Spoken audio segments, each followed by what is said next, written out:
We have some major new material to begin. Most of what we've been considering in the term up to now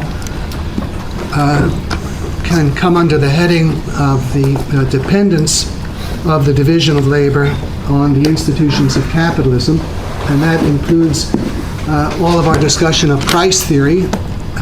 The division of labor depends on the price system, and I think that I've shown that the price system in turn depends on the existence of capitalism, specifically the profit motive and private ownership of the means of production as the foundations of the price system. Now, tonight and also next week, we're going to be going into the reciprocal influence of the division of labor back on some of the major institutions of capitalism. And we'll be dealing with three leading institutions: private ownership of the means of production, economic inequality, and economic competition. We'll deal with economic inequality and economic competition next week. Tonight, it's private ownership of the means of production. And closely related to that, the influence of the division of labor on the institution of inheritance. Once we've dealt with private ownership of the means of production in the light of the difference division of labor makes, we'll be able to look at the issue of inheritance and also inheritance taxes in a very different light than is customary. And we'll be able to look at the entire subject of taxation in a different light than most people do it. Such major current issues as tax cuts for the rich versus the poor or the middle class. And then hopefully, time permitting, we'll deal with the special case of private ownership of land and natural resources. And finally, implications for private property and political sovereignty. There's an important parallel in what we'll point out about private property and who benefits from it, and implications for the extent of sovereignty. All right, let me turn now to private ownership of the means of production. And I think there's a widely prevailing view on the subject, which is that private property, including private ownership of the means of production, serves the interests only of its owners. The only people who benefit from the privately owned means of production are the businessmen and capitalists who own the means of production. I think this is what's generally taken for granted. And it's on the basis of that assumption that so many people believe that there is something to be gained by a policy of redistribution of wealth, or socialism. You see, if one believes that the only people who gain from the privately owned means of production are the owners, well, then what is required for someone who's presently a non-owner ever to be in a position to gain from those means of production? Yeah. Have to be an owner. He would have to become their owner. So it appears that there might be some interest on the part of people in confiscating other people's property. So long as the property is the property of others, those others benefit, but not the non-owners. That's the prevailing thinking. In order for the non-owners first to benefit, they would have to become owners. And this point of view shows up in a variety of ways. I would be surprised if you never had the experience in your lifetime of having been in a conversation or discussion or some kind of argument where someone is propounding a relatively pro-free enterprise position, and he comes up against an argument or an innuendo sometimes that if he's in favor of a pro-free enterprise position, he personally must be a capitalist. He must be an owner of means of production. You can be arguing a certain point of view, and after being heard for a little while, if what you're arguing for is lower corporate taxes or reducing the income tax on the upper brackets or the inheritance tax or whatever, it's very, very likely that you'll come up against the accusation, well, you must be pretty rich, you must have quite a portfolio of stocks. And it's assumed that, and this follows from the assumption that the only people who gain from privately owned means of production are the owners. And therefore, they're the only people interested in lower taxes on the income derived from the means of production. And you'll find a variant of this, I'm sure, a week from tomorrow night when the media start reporting the election returns. Almost always there are some surprise results in given districts, certainly in congressional districts. And you may encounter perhaps a free enterprise candidate who does well in a blue-collar district. And if this happens, I think the media will be surprised. Conversely, if a left-wing candidate does well in an upper-class district, they'll also be surprised. Why will they be surprised? They would assume that in the blue collar that they would have a tendency more towards thinking that, that the wealth should be spread out. Yeah, the assumption is that if you're a non-owner of the means of production, you not only have nothing to gain by policies that enrich the owners of the means of production, but your gain would be precisely the opposite. Your gain consists in policies of redistribution in one form or another, raising the taxes on the rich. And you hear this really all over the place. If you look at the debate on taxes, the president, for example, is repeatedly criticized because so much of the tax cuts that were put through at his initiative favored the highest income earners in the country.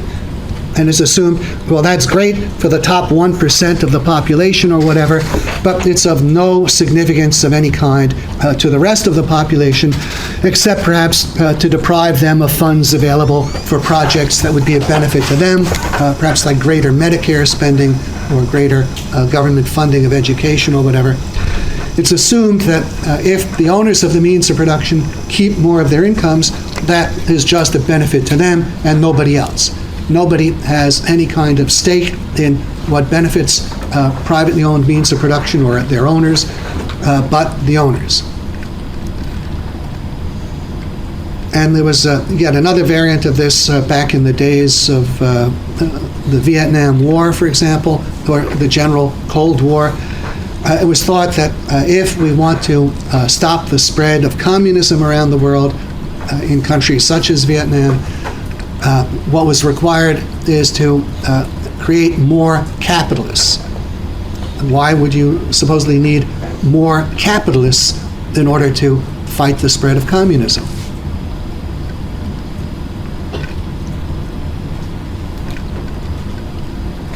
Because it's assumed that the only people who have an interest in opposing communism are the capitalist owners of the means of production, that the non-owners, that their self-interest has nothing to do with capitalism, that indeed it would be served more by socialism or communism.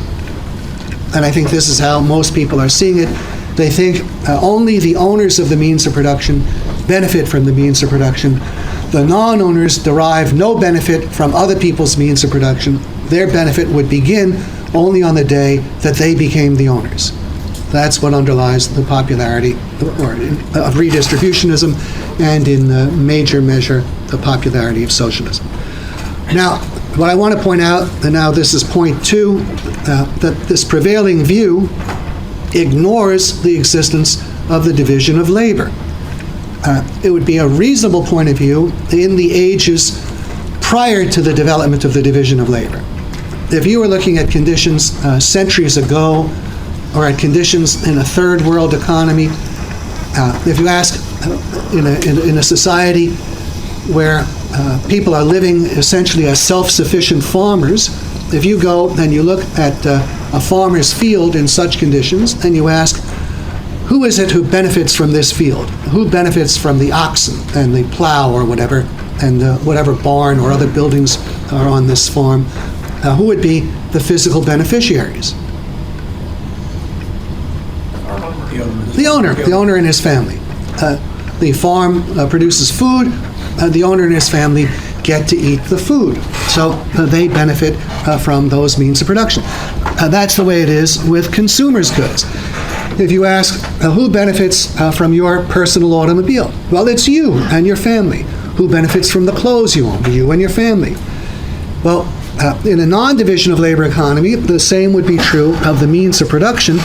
They'd be employed in producing for the personal use of the owners. But now notice what a difference is made if we have a division of labor society and a market economy. In such a society, what are the means of production producing for? Who gets the food that is grown on a given farm in our society? We have farms in Nebraska, Iowa, elsewhere. Who is getting the benefit of the crops? Who's eating the food that comes from those crops in our economy? The general consuming public. How much of their grain or whatever do the farmers in Iowa and Nebraska consume? An insignificant fraction. They're producing overwhelmingly for the market, and the overwhelming beneficiaries of their fields, their equipment, their barns, all of their means of production are the buyers of the ultimate products. Now, the same is also true of General Motors automobile factories. Who is getting the benefit of the cars coming out of the factories? How many of those cars are going into the possession of the stockholders or bondholders of GM? Small, An insignificant fraction. Who is getting the overwhelming bulk of the cars coming out of GM's factories? The general consuming public, the buyers. The people who get the benefit of the means of production are the buyers. In a division of labor economy, the means of production are employed in producing products for the market. The physical benefit of the means of production is going to the buyers of the products, not the owners of the means of production. The physical benefit of the means of production goes to the buyers of the products. And the buyers of the products need not be owners of the means of production at all. You don't have to own a single share of GM stock or a single one of its bonds in order to get the benefit of its means of production. You get that benefit when you buy one of its automobiles. And if we look at the situation this way, and we broaden the issue from a given company to the economy as a whole, who is getting, suppose we look at all of the stockholders and bondholders taken together, and we look at all of the consumption that's taking place out of dividends and interest income, and we compare it to the consumption taking place out of wage and salary income. What do you think represents the far greater part of the source of consumption? wages and salaries. It's wages and salaries. The national income statistics typically show that something like 3/4 of the national income is wages and salaries, and 1/4 may be profit and interest. Well, a huge proportion of profit and interest, if we put aside taxes, the taxes take a huge proportion in the first place. Taxes probably take well over half. But typically, with or without the taxes, something at least on the order of half or more of profits and interest would be saved and reinvested. Now, it might very well be, I think, that maybe 60% of profits and interest could be saved and reinvested. There's a lot of saving and reinvestment that takes place on the part of corporations that earn the profits, and then to the extent that they pay out dividends, and those dividends are going to high-income individuals. What do these high-income individuals typically do with a major chunk of the profit and interest that they may receive? They save and reinvest it. Well, if you keep all this in mind, I think it is very likely that of the total consumption going on in the economy, perhaps no more than about 10% is taking place on the part of people who have significant profit or interest income. That the significant capitalists, let's say those with a capital greater than $2 million, that their consumption probably amounts to no more than about 10% of total consumption in the economy. You can read a lot more about it in terms of newspaper coverage. You might have big spreads on a luxurious mansion, a beautiful private yacht, a private jet. But how many people have such things? Suppose we add up all of the great mansions, maybe there's a few dozen of them, and we put them aside all of the tens of millions of ordinary homes. What do you think bulks as substantial, as significant? It's the ordinary homes. Suppose we apply the same thing to the food that's consumed, the automobiles that are owned and driven, the television sets, the telephones, the refrigerators, the fraction of the clothing that is owned. Who are the overwhelming consumers of virtually everything? The general population. That's the general population.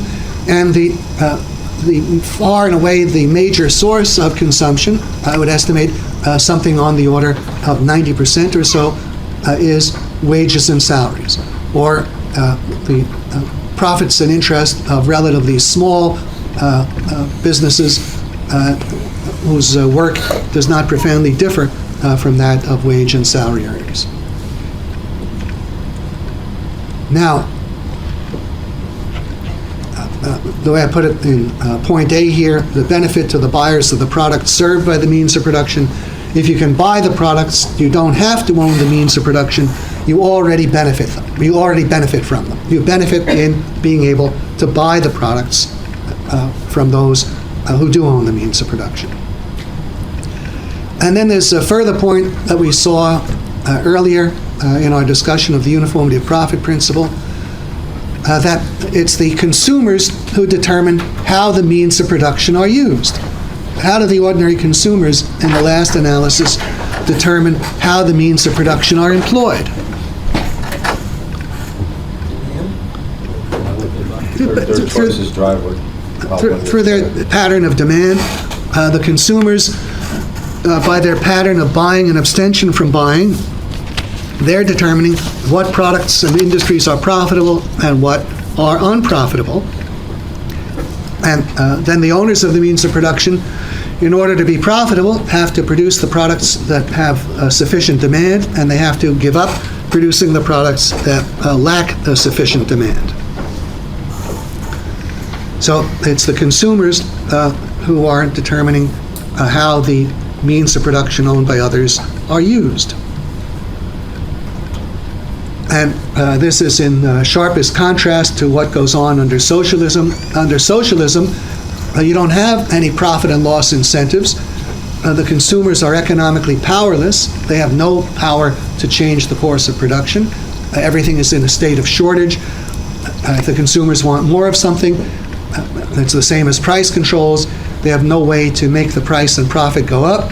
There is no one would get a profit under Bolshevik-type socialism. And they're not going to stop spending on something. They're glad to get anything rather than have to eat the money.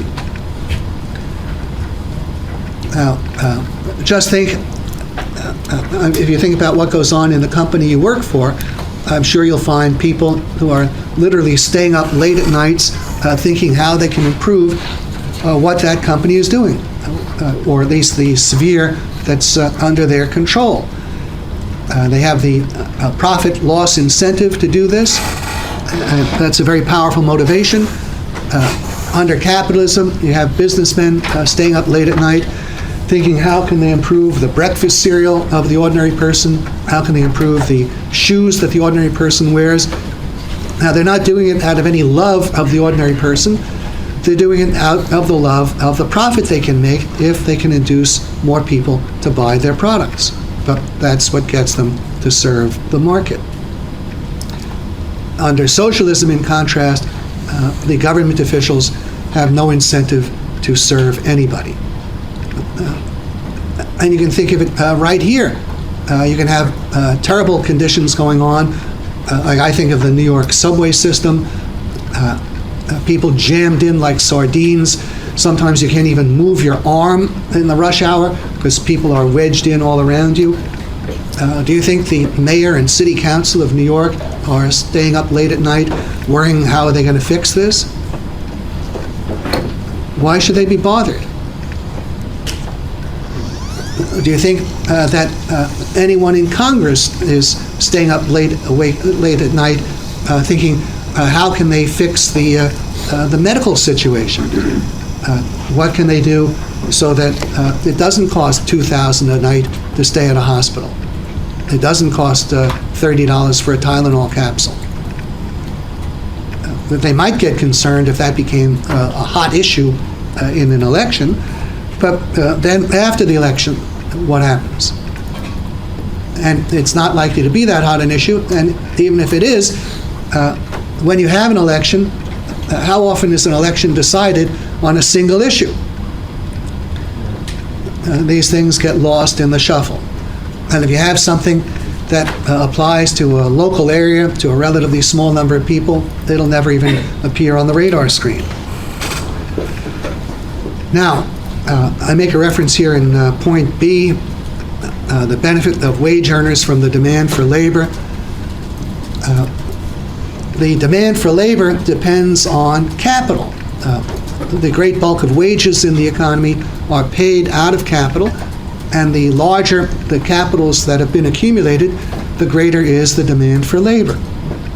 And so non-owners of the means of production benefit from other people's means of production insofar as those other people's means of production are the foundation of the demand for their labor. Just ask yourself, where would you rather be looking for a job? In a country that has a handful of poor, starving capitalists, or in a country with a large number of very wealthy capitalists? Where do you think you'd have a better chance of getting a good paying job? In a country with a lot of large, wealthy capitalists. It's very desirable to have huge firms like GM and IBM and the others with billions or tens of billions of dollars of capital today. They need labor to operate their means of production, produce the products, and the more and bigger the capitalists are, the greater will be the demand for labor, and other things being equal, the higher are wage rates. So to put all this together, there is a twofold general benefit from other people's means of production.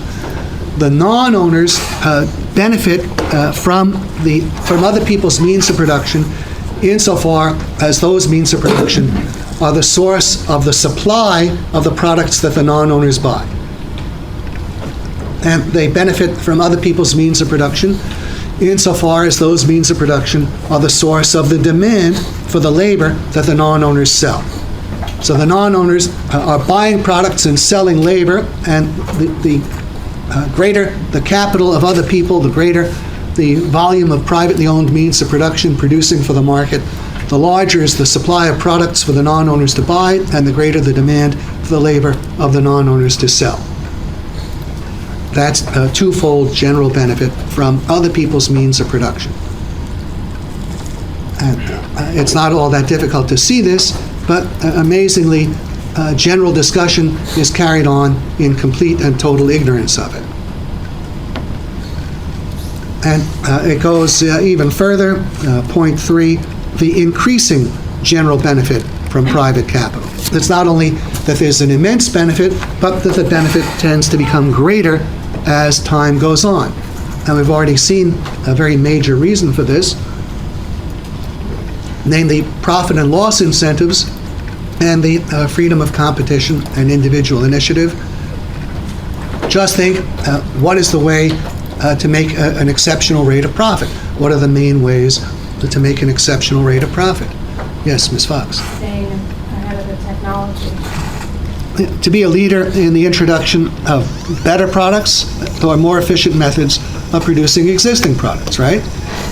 That's how to make an exceptional rate of profit. But then what happens, once you are making this exceptional rate of profit, and others see that you are, and quite possibly they're earning lower profits or losses because they're losing in competition to you, what then will others be seeking to do? Do the same thing. They'll be attempting to duplicate what you're doing, and once they succeed on any scale in doing that, what happens to the special profit you were making? It's eliminated. And then who ends up with the whole benefit of the improvement, whether in quality of product or reduction in cost. The general consuming public, they get a better product and or a less expensive product.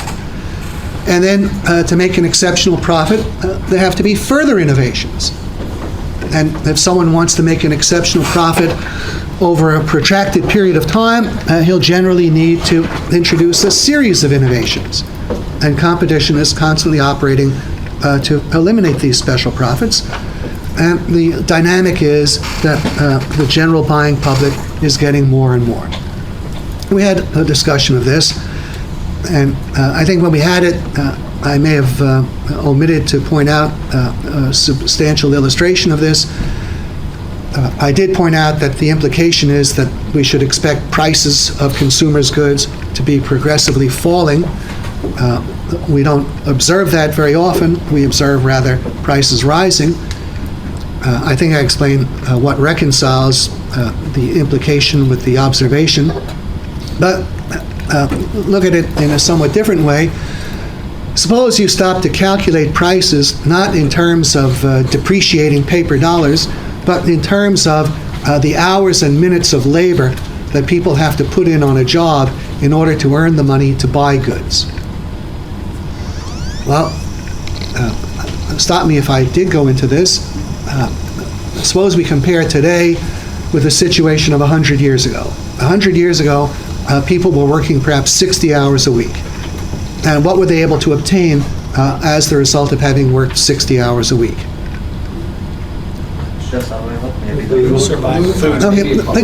The average standard of living of 1904, the average wage earner standard of living of 1904, which obviously didn't include a refrigerator, a television set, an automobile, a computer. It didn't include any of many of the things that we take for granted.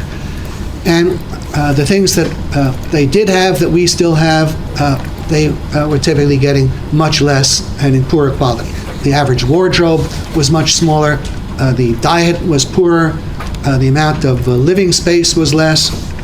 So just about everything was a lot less. Now today, the average worker works a 40-hour week, and he gets a radically higher standard of living, a standard of living that includes all of these goods that we see around us. And if we put a number on today's standard of living compared with that of 1904, I think 10 is not an unreasonable multiple. If it's the case that the standard of living of the average wage earner in 2004 is 10 times that of 1904, and he gets it by working 2/3 as much, well, what's implied about the labor hours cost of a standard of living equal to that of 1904? It's dropped tremendously. In the numerator, in 1904, we had 60 hours of labor. In the denominator, we had the standard of living of 1904. Today, in the numerator, we'd have 40 hours of labor, and in the denominator, 10 times the standard of living of 1904. So if we have a numerator of 2/3 and a denominator of 10, what is that reduced to? That would indicate the average labor hour price of 1904 standard of living, or the equivalent of 1904 standard of living. It would mean it's obtained for 6 2/3% of the labor. The real price of the 1904 standard of living has fallen 93 1/3%. Now, why has it risen in paper dollars? Well, because the dollars have gotten so much cheaper. They've gotten cheaper much faster than the profit motive has been able to succeed in making the great mass of goods cheaper. And I'm sure I gave you an example illustrating how this principle operates. Now, also, notice when you have capitalism, you have the freedom of competition, and to the extent that economic freedom exists, it means that everyone is legally free to enter any branch of industry. Now, we have some significant barriers in the way of that, but they're all violations of private property rights and economic freedom. But to the extent that we have it, and anyone is legally free to enter any branch of industry. What this means is that if anyone anywhere comes up with a better idea as to how to do something, he's legally free to try to do it. And how many chances are there for raising the necessary capital? Suppose you can think of some project that requires, let's say, $10 million in order to put your project into practice on some scale, on some kind of demonstration scale. Well, how many possible chances of financing do you have? What luck? Well, certainly any individual who has $10 million or more, that's one possible chance, or any combination of individuals who between them have $10 million. So what this means is you have an enormous number of possible chances for a new idea obtaining financing. You can be rejected time and time again. You can knock on 100 doors, have them slammed in your face. You only need one to connect. And if you find that one, then your idea has a chance. And the people who will provide the capital, they have an incentive. You will be sharing the high profits of the innovation with them. And that provides an incentive to them. In contrast, under socialism, how many chances for new ideas being tried do you have? If the system were working as its authors project, you'd have one chance. Now, in practice, you might have a somewhat larger number because there are separate centers of power under socialism, but you wouldn't have very many chances. And whatever chances you might have, what incentive is there to introduce innovations that are a benefit to the average person? Very little, isn't it? Virtually nothing. There's very little chance for new ideas being tried. Virtually no chance for ideas being tried that would merely be a benefit to the average person. The implementation of such ideas would create a lot of disturbance. It won't profit the people who would be responsible for introducing it. They'd just be arousing negative results, not gaining anything personally. So the only kind of innovations that are likely to be adopted under socialism are those which mesh with the values of the rulers. If you could deliver to the old Soviet Union's government a more powerful weapon of mass destruction, a more effective means of spying on the citizenry, that they'd be interested in. Something that would bring prestige to the regime, that they'd be interested in. Any improvement or innovation is essentially limited to the kinds that result in power and prestige for the rulers. They're not of benefit to the average person. Now, I make a related point under B. The gains to the non-owners are greater the more the property rights of the capitalists are respected. We have greater gains the more the property rights of the capitalists are respected. And that is true for a number of reasons. One is, what is the strength of the profit-loss incentive to the extent that you keep a larger share of the profits that you're making? Yes, Ms. Font. You'll reinvest them. Well, there's the reinvestment element. That's certainly true, too. But what about the sheer incentive to go and earn the profits in the first place? Compare different alternatives. In one arrangement, you pay 10% of your profit as a tax. In another, 25. In a third, 50. In a fourth, 90. In a fifth, 0. Which would represent the most powerful incentive to earn greater profits? With 0 tax on the profits. The heavier the taxation of profits, the less the incentive to earn them. And then also, the incentive to give up loss-making ventures is reduced too. If you have a loss and your losses serve to reduce your taxable income, well, you're not bearing the full burden of the loss. You're just bearing the part of the loss that you would have been able to keep after taxes. It's a lesser loss.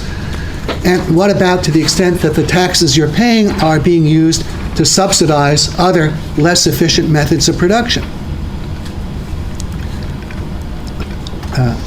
what does that imply about the rate of economic progress to the extent we have higher taxes on profits and to the extent that these taxes are being used to subsidize inefficient methods of production?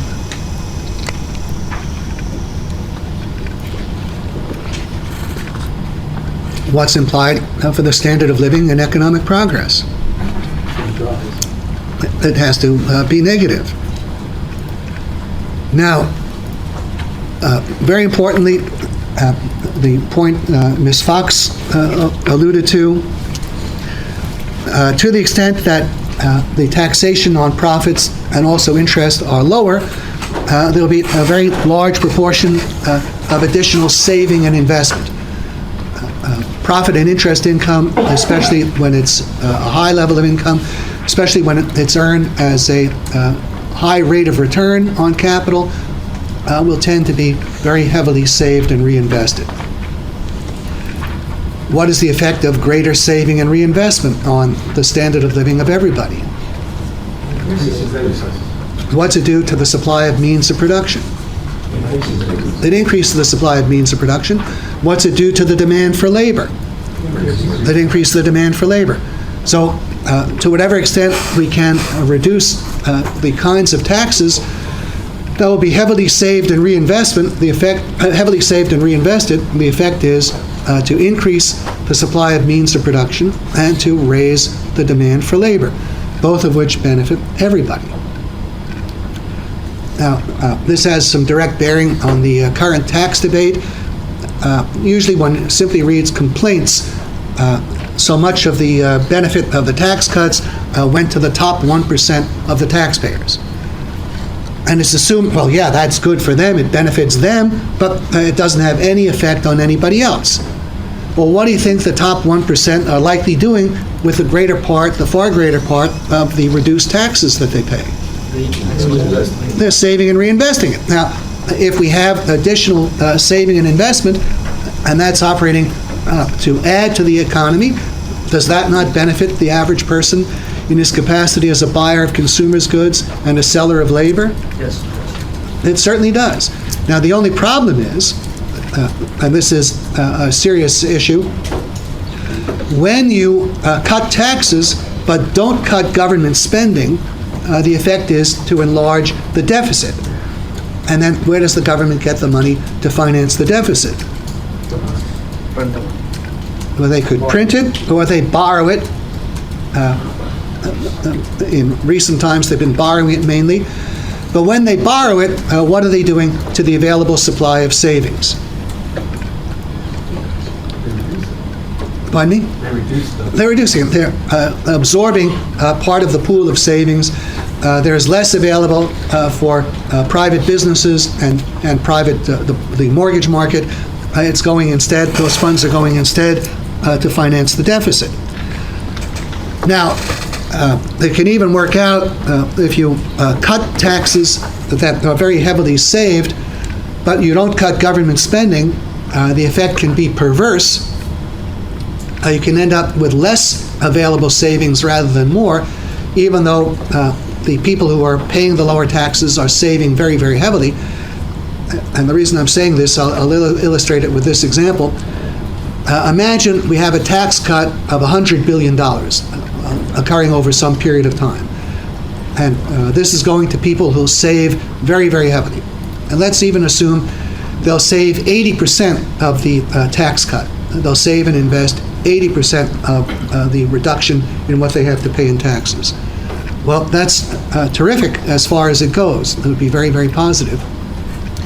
But if the government is continuing to spend the same amount of money and now has to go into the market and borrow the $100 billion that it no longer collects in taxes, what is its borrowing of $100 billion doing to the available supply of savings that remains for the private economy?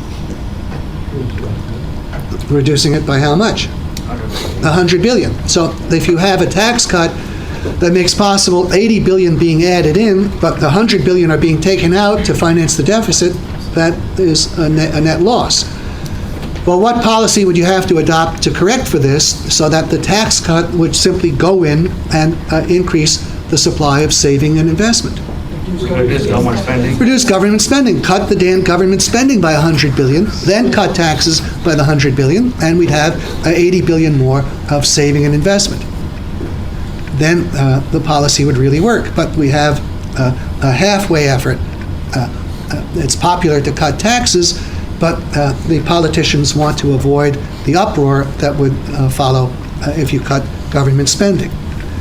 Now, there's something that could exist, that used to exist, which would compel them to cut government spending if they wanted to cut taxes. I wonder if anyone could guess what that would be. It's something that applies to the kind of monetary system that we have. Pardon me? Would it be the supply of money, like an actual gold standard? Yeah, if we had a gold standard and the government lacked the ability to create money, then they could not afford to operate with deficits. See, if you don't have the ability to create money and you operate at deficits year after year, well, what happens to you or me if we keep charging more on our credit cards than we're repaying? Where will we end up if this is our continuing policy?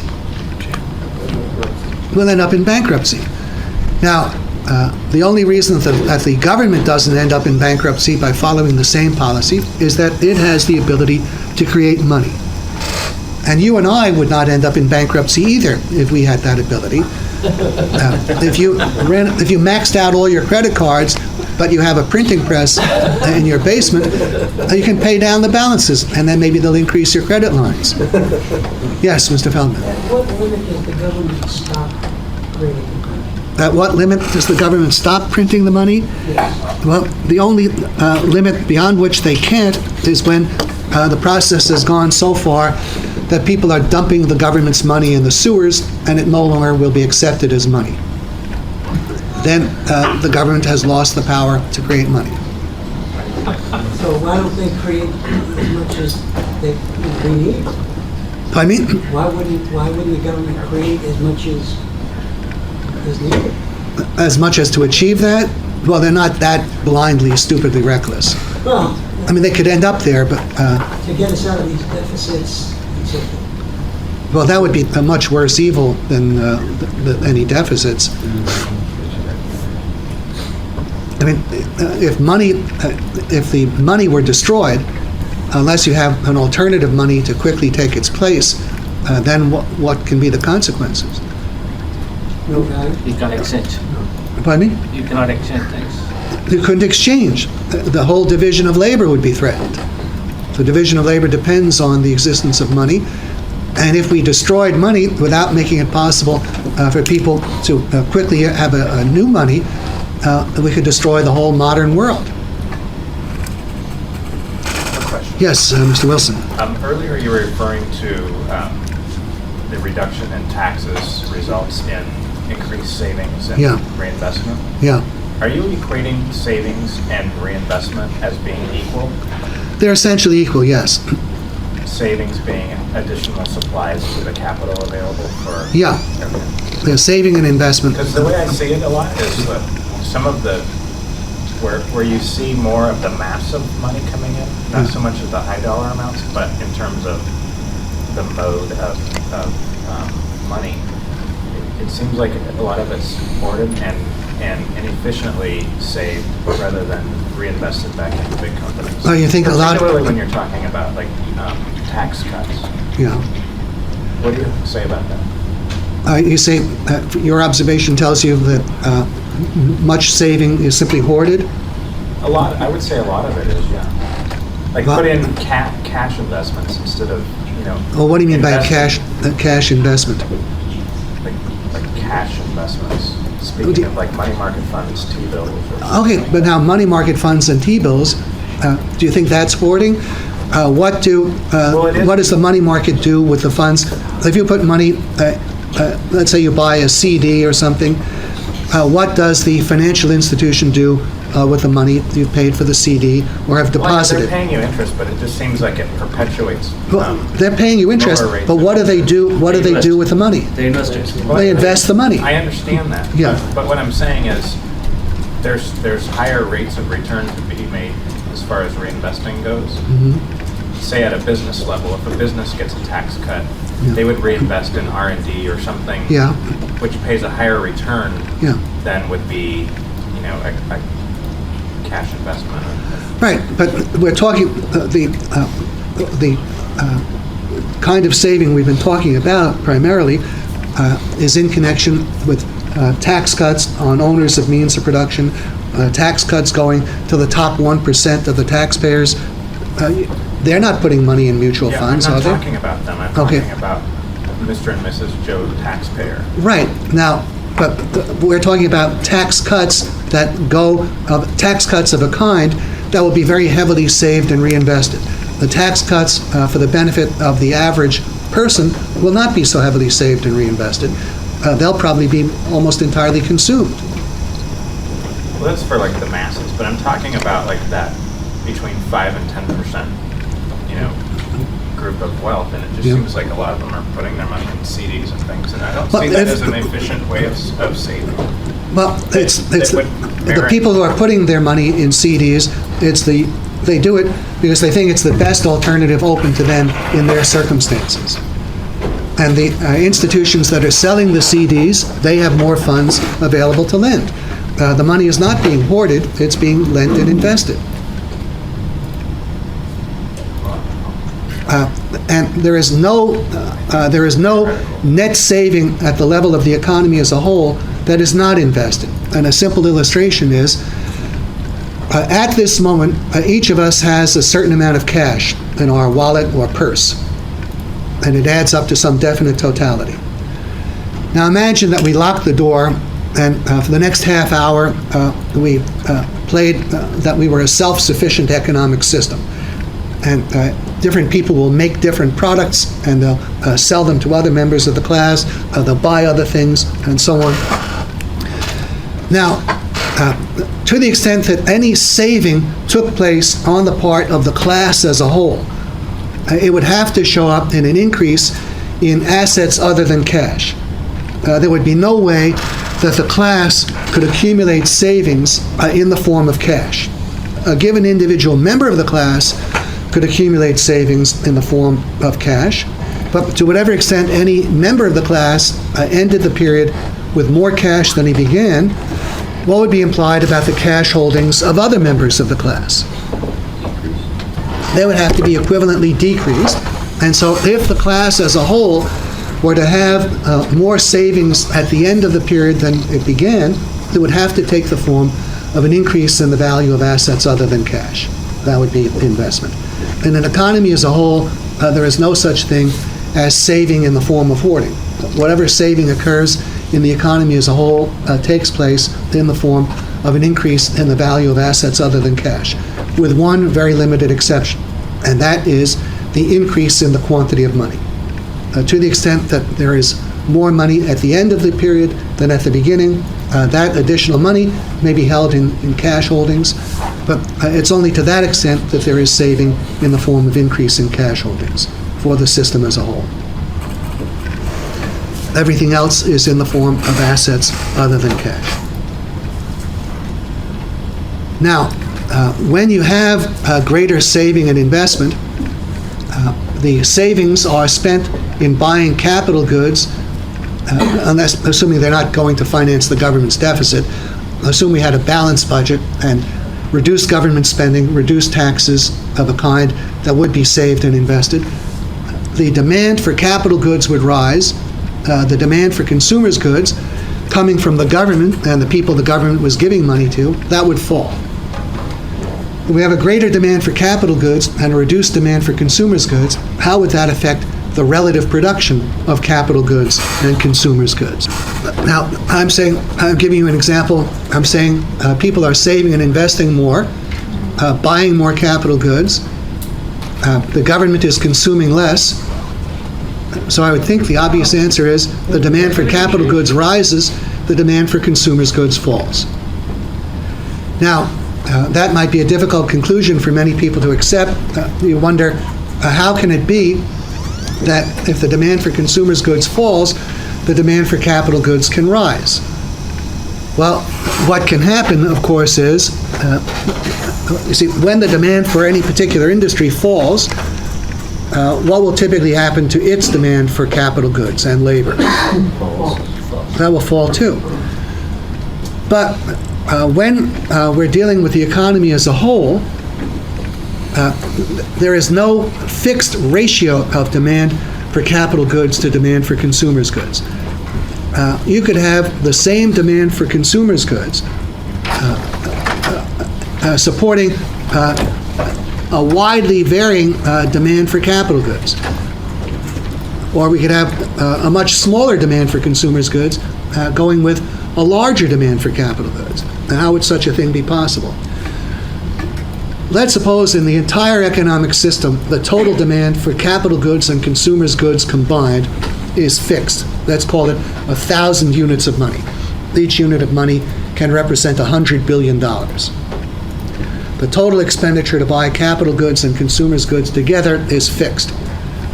I would say it is conceivable that at one extreme, you might have a system in which there's 1,000 units of demand for consumers' goods and no demand at all for capital goods. What would produce such a result? If those who are selling for the 1,000 units of expenditure, if they entirely consumed the proceeds, if they took in every unit of money and turned around and consumed it, there'd be zero saving, zero demand for capital goods, zero demand for labor. You have just demand for consumers' goods. Alternatively, you could have a system with 900 demand for consumers' goods, 100 demand for capital goods, 500 demand for consumers' goods, 500 demand for capital goods, or even 100 demand for consumers' goods, 900 demand for capital goods. Now, how would such a thing work? Well, if we had only 100 of demand for consumers' goods, do you think 900 would be spent to produce those 100 of consumer goods? Do you think firms would be spending 900 to buy means of production to produce products for which they would only receive 100? No, but now just think, if the demand for consumers' goods was 100 and the demand for capital goods 900, and that's what we're looking forward to, we expect to take in 100 in the sale of consumers' goods, but next year we expect to take in also 900 in the sale of capital goods. How will the 900 of demand for capital goods this year be deployed? Here we are, we have two basic products. We have consumers' goods and we have capital goods. The demand for consumers' goods that we're going to take in is 100. The demand for capital goods that we'll take in is 900. Currently, we're making 900 of demand for capital goods. How will this 900 be related to the prospective 100 and 900? We won't spend the whole 900 to produce 100 worth of consumers' goods and nothing to produce 900 worth of capital goods, would we? What would we be more likely to do? Well, how about, for example, spending 90 to produce next year's 100 worth of consumers' goods and 810 to produce next year's 900 worth of capital goods? See, to the extent that the demand for capital goods grows, the portion of the capital goods in the economy used to produce capital goods grows. It's not true that the only thing that we produce is consumers' goods. We also produce capital goods. Now, ultimately, the ultimate end product is consumers' goods, but that can take place under different circumstances. We could have an arrangement where we have 1,000 of demand for consumers' goods, we spend nothing at all to produce them. Or we could have 900 of demand for consumers' goods, 100 demand for capital goods, in which we spend 90 to produce the consumers' goods and 10 to produce the capital goods. Or we'd have a different arrangement, the one I described a moment ago. We spend 90 to produce the 100 of demand for consumers' goods and 810 to produce the capital goods. Now, of the capital goods that would be produced, what would be done with those capital goods?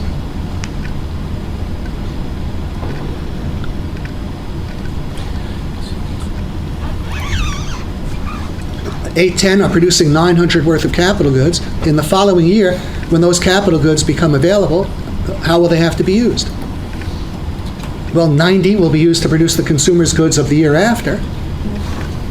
So if we look at it a little further, what we'd have in this situation is, with these 900 of capital goods, we'd have 90 producing the consumer's goods of next year, 81 producing 90 of capital goods for next year, which the year after would produce 100 of consumer's goods. We'd have 7210 of capital goods producing 81 of capital goods next year, which next year would produce 90 of capital goods for the year after, which the year after that would produce 100 of consumer's goods. Ultimately, we'd still be producing consumer's goods, but it would take a longer time. We'd have what is called a longer period of production.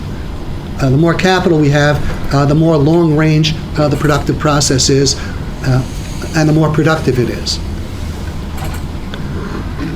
So we can certainly have an arrangement whereby there is a reduction in demand for consumers' goods and a rise in demand for capital goods. What that would mean is that at each stage of production, each product would be the product of more previously produced means of production. There would be more labor and capital goods produced in the past going into the production of the product coming available in the future.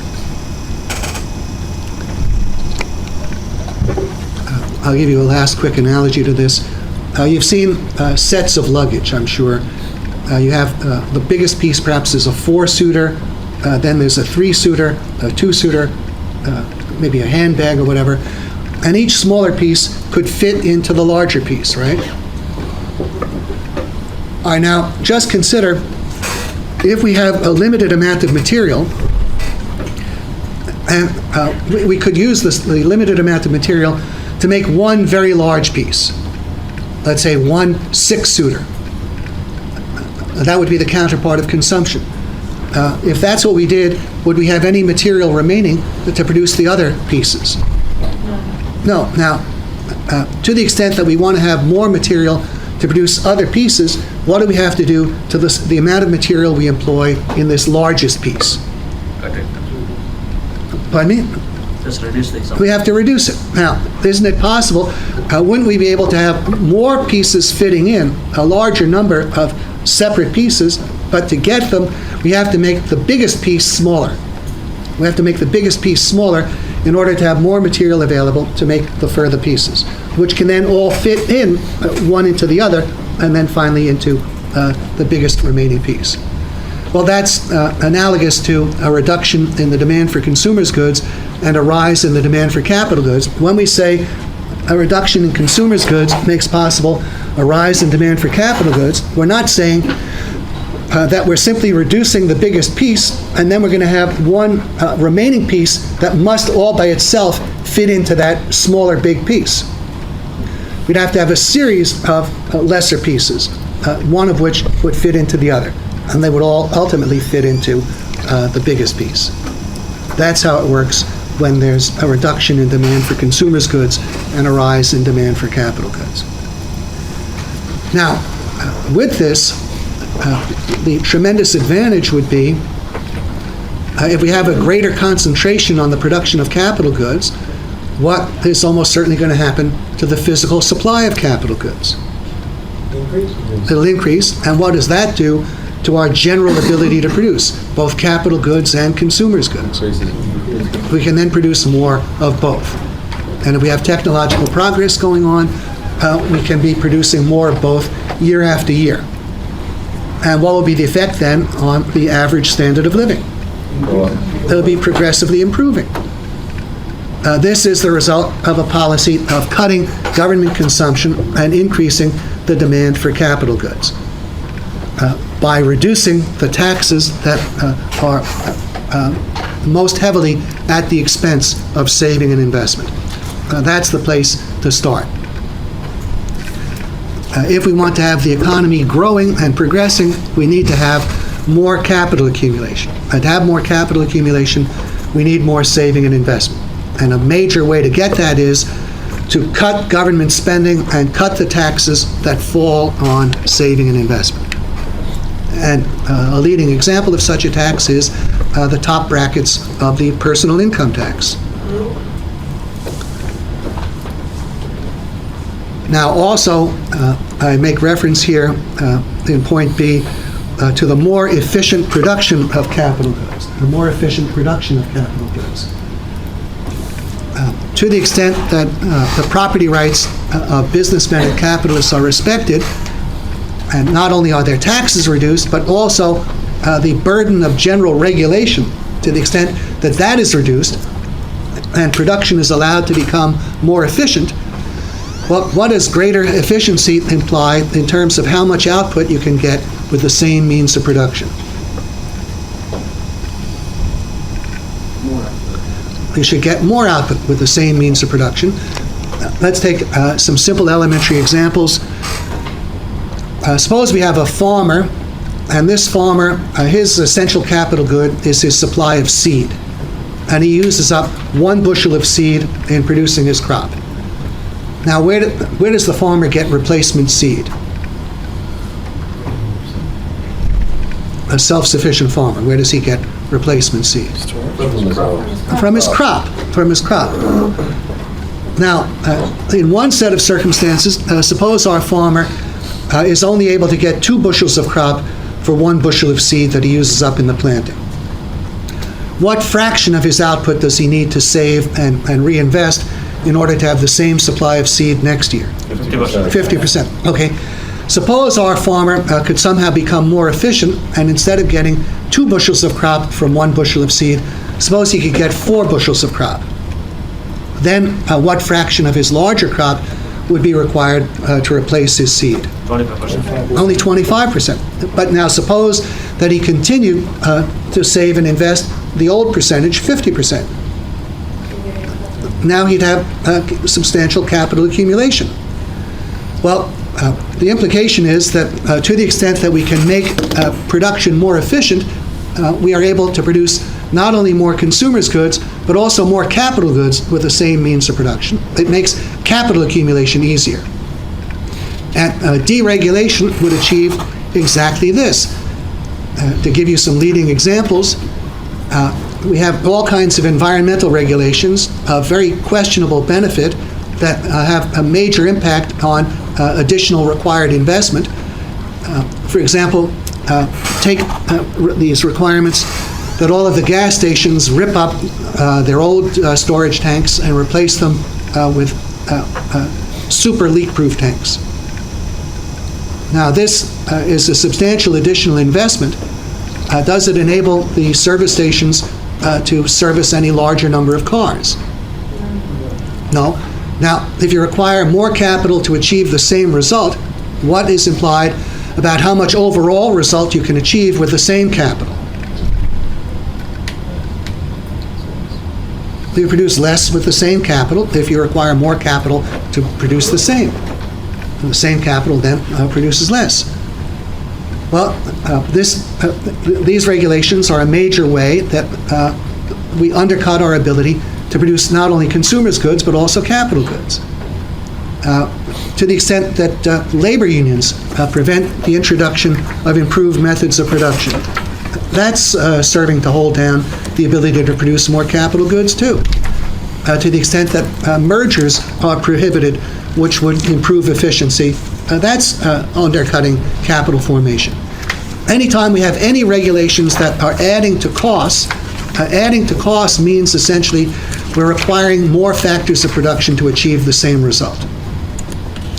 When we require that things be undertaken at a higher cost, we're requiring that more factors of production be used to achieve the same results. And the accompaniment of that is we achieve less results with the same factors of production. And part of the less results are less capital goods.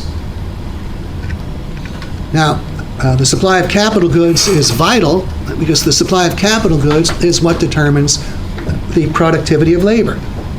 What labor depends on is the plant and equipment available, the previously produced materials and so forth. All of this determines what the average worker is able to produce. And what the average worker is able to produce, that is what determines the supply of products available for people to buy.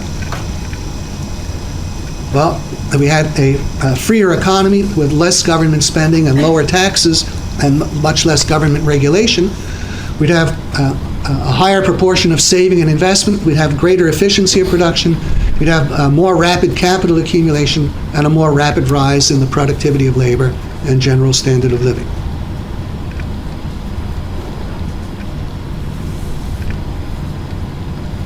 Now, I have a reference here in point 4, the special benefits of private ownership of the means of production to the owners of the means of production. Now, I'll tell you, I almost always ask a question on the final about this subject, a multiple choice question, I think, and one of the choices is the special benefit of private ownership to the means of production is that they receive the profits and interest. That is not the special benefit. I know even though I've said it, many people aren't listening, and they'll nevertheless choose that answer on the exam. To the extent that profits and interest are saved and invested, who is getting the benefit of the saved profits and interest?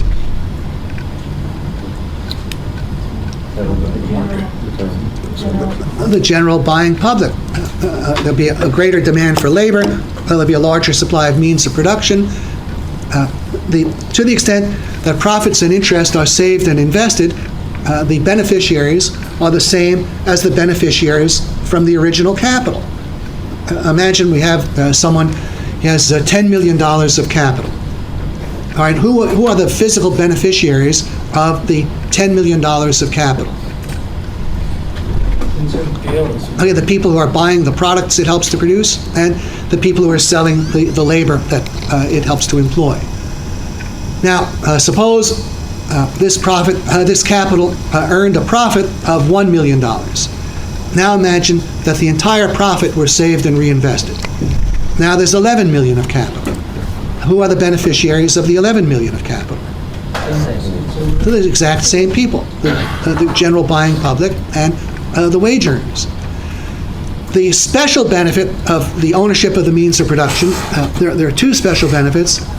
One of them is the extent to which the profit and interest is consumed, to the extent that it is not saved and invested, but personally consumed. So if we have someone who has 10 million of capital and he's earning 1 million of profit, if he personally consumes 200,000, that 200,000 goes to him and his family. But the 800,000 that he saves and invests, that's going to the buyers of the products and the sellers of the labor.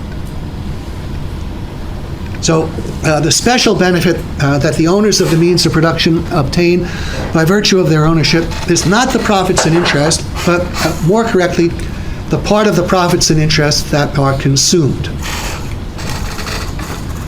Now, truth be told, even that overstates matters somewhat.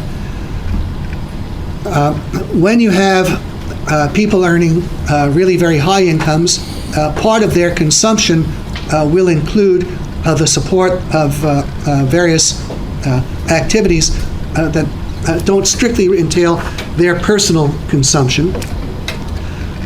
Suppose we have this example of someone earning $1 million of income and he's consuming 200,000.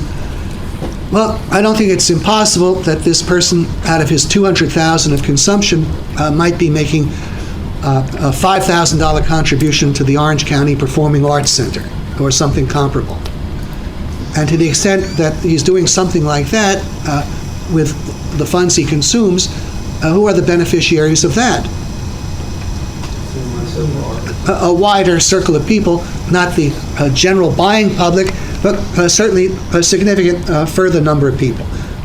And the same would apply if he's contributing money to a university or a hospital or an orphanage or God knows what. And to the extent that there are people with very high incomes, their consumption will typically be only a relatively modest fraction of the incomes, and then also some significant fraction of their consumption is going to the support of such activities. The people who are earning $1 million are not eating $1 million worth of cheeseburgers. Their actual physical consumption is really overstated by the funds they spend under the heading of consumption.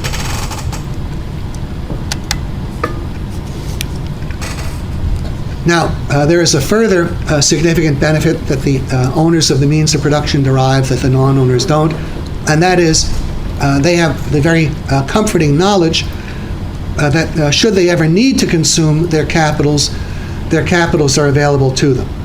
So if you had $10 million, even though you would normally not touch the capital and you'd normally live well within the income, it's very, very comforting to know that should you ever need to touch the capital, it's there for you. And this is an important psychological benefit that the non-owners don't have. So I would say there are two special benefits that the private owners of the means of production derive that the non-owners don't. One is the extent to which they can consume out of the profits and interest, and then also the psychological potential, the psychological value of the potential of being able to consume the capital itself should they need to, which normally they will not. Okay, let me pause and ask if anyone has a question on this. We can deal with one at least before we take a break.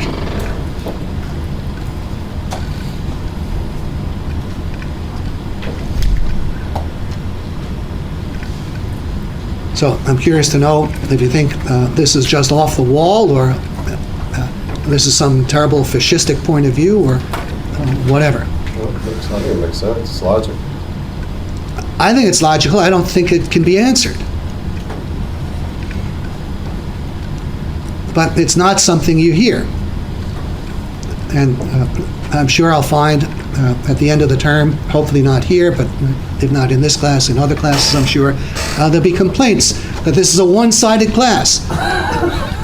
It's not giving you the views that you've always heard for the last 16 years of your education. It's giving you a different view in one class. Shouldn't be allowed.